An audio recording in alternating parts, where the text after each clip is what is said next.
ওদের মনের চিন্তাটা যাতে অনেক পবিত্র থাকে, সুন্দর থাকে। আমি বিশ্বাস করি একজন মুসলিম হিসাবে আল্লাহ তাআলা যার মনের ভিতরে পবিত্রতা থাকে, সৌন্দর্য বেশি থাকে, তাদের মনের আশা আল্লাহ তাআলা পূরণ করে দেন। এবং আমি এটুকু বিশ্বাস করি আমার ছাত্রের ওয়াইফ, আমার মেয়ে এবং এই যে আমার ছাত্রী যেগুলো আছে, ওদের চিন্তাধারার মধ্যে আমি যতটুকু জানি, যতদিন থেকে চিনি, সেটার ভিতরে ওদের ভিতরে সেই সততা আছে, সেই মূল্যবোধটুকু আছে। এবং আমি বিশ্বাস করি আর আগামী দিন এটা ধরে রাখবে সুস্থ সুন্দরভাবে। এবং ওদের যে মনের চিন্তা আল্লাহ তাআলা ভালো করে জানে, ওদের মনের চিন্তাটাকে আল্লাহ তাআলা যাতে কামিয়াব করে দেন। ওরা জানেন 100% যে চিন্তা নিয়ে করেছে, আল্লাহ তাআলা তাদের সর্বদিক থেকে, তাদের রিজিক থেকে শুরু করে যা যা আছে সব কিছু যেন বৃদ্ধি করে দেন। আপনারা সকলে দোয়া করবেন, আপনারা ভালো থাকবেন, সুস্থ থাকবেন। আমি আবারও বলছি, আমি কিন্তু আপনারা ভালো করে জানেন, আমি এর আগে কিছুদিন আগে গেছিলাম, ওখানে একটা জয়ের ব্যাপারে প্রশ্ন করা হয়েছিল, এরপর ভাই আপনি কি সর্বজায়গায় যান? আমি কোথাও যাই। But while it is a karate, আমি আগেই বলছি, কারাতে হচ্ছে আমার রক্তের মধ্যে, এটা আমার নেশা। সো এখানে আমার কারাতের আমার ছাত্র যেহেতু জাহাঙ্গীর, আমার অনেকে বারবারই বলেছে, অনেক আদরের ছাত্র। এবং জাহাঙ্গীর কত বছর ডিউটি করে? 26 বছর, 26 ইয়ার্স। আমার এখানে অনেক ছাত্ররা আছে যারা 20 বছর, 22 বছর, 24 বছর, 30 বছর ধরে আছে। এবং আমার জীবন চলাফেরা এখন যত কিছু আছে সব কিছু আমার ছাত্রছাত্রীদের নিয়ে। তো আপনারা সকলেই দোয়া করবেন। আমার আর বিশেষ বলার কিছু নেই। আমি আবারও আমাদের এখানে বিউটি সেলিনের পক্ষ থেকে আপনারা যারা কষ্ট করে এসছেন তাদের প্রত্যেকের শুভেচ্ছা, অভিনন্দন এবং ভালোবাসা। ভাইয়া, আপনি ভাবিকে নিয়ে এই সেলুনে আসবেন কিনা একটু জানতে চাই। এখানে তো সব মহিলারা, তো এখনো ফার্স্ট কথা হচ্ছে, এটা যেহেতু মহিলাদের সেলুন, আমার ওয়াইফের সাথে আমার চেয়ে ওর সম্পর্ক বেশি ভালো। আমি জানি যে ও হয়তো জোরে করে টেনে নিয়ে আসবে। আজকে আশা কথা ছিল, একটু শরীরটা খারাপ বলে আসে। ভাই, একটা বিষয় একটু জানতে চাইবো ছোট করে আপনার বিষয়, সেটা হচ্ছে যে আপনার রিসেন্টলি কিছু সিনেমা আপনি বিচে কক্সবাজারে শুটিং করছেন, যদি একটু বলতেন। আসলে শুটিং করি না, ওটা আমাদের কারাতের একটা ট্রেনিং ছিল। ওস্তাদ যেতে বলেছিল, হ্যাঁ আমরা গিয়েছিলাম। এখানে আমাদের কারাতে টুর্নামেন্ট ছিল, কি আমাদের ফাইটার কারাতে 4th জাতীয় কারাতে চ্যাম্পিয়নশিপ ছিল, তার জন্য এখানে গিয়েছিলাম। একদিন ছিল যে আমাদের সকল ছাত্রছাত্রীদেরকে নিয়ে ওস্তাদ জাস্ট ওখানে ট্রেনিং করিয়েছিল, ওইটা কোনো শুটিং করিনি। অনেককে আপনি ক্রেজ দিলেন, অনেক আপনার ছাত্রছাত্রী, ওইটা সব ওই আমাদের টুর্নামেন্টে।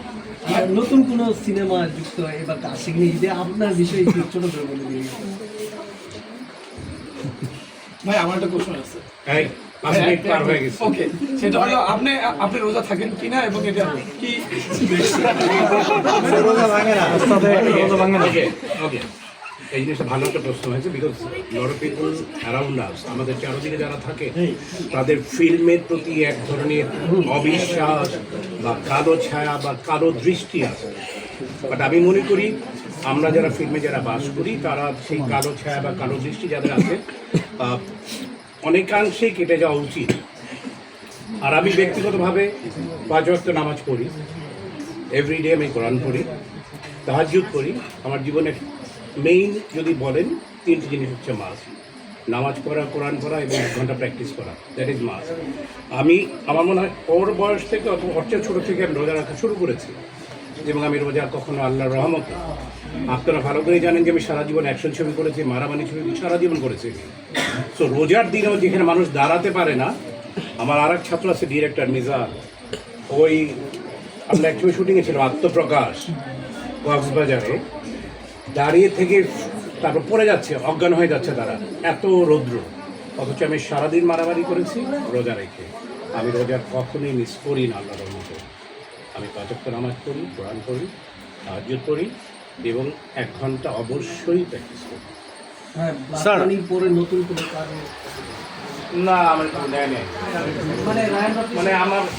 আমার সাথে ম্যাচ করে যে এইভাবে থেকে আমার যে চিন্তাধারা, ব্ল্যাক মানি যে আমরা যে চিন্তাধারা, যেইভাবে আমি বলবো যে যেভাবে প্রকাশ করা উচিত ছিল, আমি মনে করি আমার দৃষ্টিভঙ্গি থেকে আমি মনে করি সেই প্রকাশটি সেইভাবে হয়। স্যার ভাই, আমি একটা প্রশ্ন করি। কোন জিনিস ছাড়া ইফতার আপনার চলেই না? ইফতারে থাকতেই মানে মানে ব্যাপারটা হচ্ছে যে আমি মনে করি নবী করিম সাল্লাল্লাহু আলাইহি সাল্লাম যেটা পছন্দ করি খেজুরটা, সেটা আমার মাথার মধ্যে সবসময় কাজ করে, যে ওটা ছাড়া চলবেই না। তো এটা মাস্ট, অন্য কোনো ব্যাপারে স্পেসিফিকেশন নেই, যেটা আমাকে থাকতেই হবে। থ্যাংক ইউ ভাই। ভাই আমার একটা ভাই একটা প্রশ্ন ভাইয়া আমরা একটা ফুল করে গেছি আমরা ফুলের তোড়া দেই নাই ভাইয়া একটা ফুলের তোড়া আছে ফুলের তোড়া দিয়ে আনান ভাইয়া একটু আপনি ফুল দিতে হবে, ফুল দিতে হবে না, আমি বেড়ে ফুল ফুল ফুলটা দেন একটু ফুলটা দিয়ে দাও। একটা প্রশ্ন করবো প্লিজ। আচ্ছা এক মিনিট। ভাইয়ার সঙ্গে খুব কম দেখা হয়, কম পাই, কিন্তু সাম্প্রতিক একটা ঘটনা ঘটেছে। আমাদের মিডিয়া পাড়ায়, যেমন আপনার কথাই যদি আমরা বলি যে আপনি লং টাইম ফিল্মে আছেন, কিন্তু আপনাকে নিয়ে কখনো মেয়ে ঘটিত ব্যাপার নিয়ে কখনো কন্ট্রোভার্সি হয়নি, আমরা কখনো পাইনি। এবং একটা লং টাইম বর্তমান যারা নতুন কাজে আসছে তারা সবসময় একটা মানে মেয়েদের সঙ্গে জড়িয়ে পড়ছে, মানে থাকে না নিজের সংসার থাকা সত্ত্বেও অন্য মেয়েতে আসক্ত হচ্ছে, মানে এই ব্যাপারটা বিশেষ করে এটা ফিল্ম মিডিয়াতেই বেশি হচ্ছে। এটা নিয়ে আসলে কি বলবো? এটা ভাইয়া আমি এমন একটা জায়গায় এসেছি, আর আপনি ভালো করে জানেন যে আমরা দুই ভাই ঠোঁট কাটা টাইপের লোক, আমি এবং আমার শ্রদ্ধা বড় ভাই। আমি এই ব্যাপারে কোনো প্রশ্নের উত্তর আমি যাবো না। আমি শুধু এইটুকুই বলবো যে প্রত্যেকটি মানুষেরই ব্যক্তি লাইফ আছে, তবে সব কিছুর ঊর্ধ্বে থাকতে হবে আমার পরিবার। আপনাকে হায়েস্ট প্রায়োরিটি দিতে হবে আপনার পরিবারকে। আপনি আপনি যা কিছুই করেন, আপনি আপনার পরিবারকে প্রথম প্রায়োরিটি দেবেন। পরিবারকে ঠিক রেখে আপনি যা খুশি তাই করেন, আমার কোনো আপত্তি নেই, কিন্তু পরিবারকে বাদ দিয়ে যারাই অন্য কিছু করবে দাও আমি তাদের দলে নেই। আমি শুধু এইটুকু বলছি। বিতর্কিত প্রশ্ন করেন না ভাই প্লিজ। ভাইয়া এবং মিডিয়া রিলেটেড সেই দায়টা আসলে সিনিয়র হিসাবে আসলে আপনাদের উপরেই পড়ে। আমি এই জন্য একটু ভাবাই বলি, আমি এই জন্য আমি এই প্রশ্নের উত্তরই দিলাম না। আমি তার জন্য সেইটুকুই বলছি, সে হয়ে বেড়াইছি, সে যেই হোক, আমি তার জন্য এইটুকু বলবো যে যেই হোক তার ফার্স্ট প্রায়োরিটি হবে তার পরিবার। আমি পরিবারকে প্রথম প্রায়োরিটি দিব। আমাকে সবসময় ভুললে চলবে না যে আমি যত কিছু হোক, আমরা তো সামাজিক, তার বাইরের তো কেউ না। আমাদের উপরে জানবে, শিখবে, আমাদের এইটাও ভাবতে হবে যে আমাদের পক্ষে এমন কিছু করা উচিত হবে না যেটা আমাদের পরিবারের প্রতি একটা ছাপ করতে পারে। সেদিন আমাদের অবশ্যই সজাগ থাকা দরকার আছে বলে বিশ্বাস। ভাই আমার একটা প্রশ্ন আজকে প্রথমবার ভাইয়া, আজকে প্রথমবার যেহেতু একটা বিশেষ সেলুনে আপনাকে আমরা পেয়েছি, এটা একটা মানে ঐতিহাসিক বলা যায়। আমি আবারও বলছি ব্যাপারটি, I am the last person. আপনি জানেন আমি কোনো জায়গায় শুধু বিউটি সেলুন না, আমি কোনো জায়গায় কেচি মারতে যাই না, আপনারা সবাই জানেন। আমি অনলি পার্সন, আমি কখনো কোনো রকম কোনো অনুষ্ঠানে আমি যাই না। এখানে বিউটি সেলুন কোনো ব্যাপার না, আমার কাছে সাবজেক্ট না। আমার কাছে সাবজেক্ট হচ্ছে আমার সন্তান, আমার ছেলে, যে আমার সাথে 26 বছর ধরে আমার কাছে আছে, আমার সাথে আছে। আমার তারই দুই বাচ্চা ছিল, আমার শেষ করুক আপু, শেষ করুক। তো সেইখানে ওই যে আমার বিউটি সেলুন বা অন্য কোনো কিছু যদি হতো, মনে করি এটা তো অনেক স্ট্যান্ডার্ড, আমি মনে করি আল্লাহর রহমতে। একটু যদি অনেক লো স্ট্যান্ডার্ডও হতো, আমাকে যদি বলতো যে ওস্তাদ আপনাকে যেতে হবে, আমি আমার ছাত্রদের ব্যাপারে, কারাতের ব্যাপারে আমি যে কোনো জায়গায় যেতে প্রস্তুত, যে কোনো সময়। ধন্যবাদ। আচ্ছা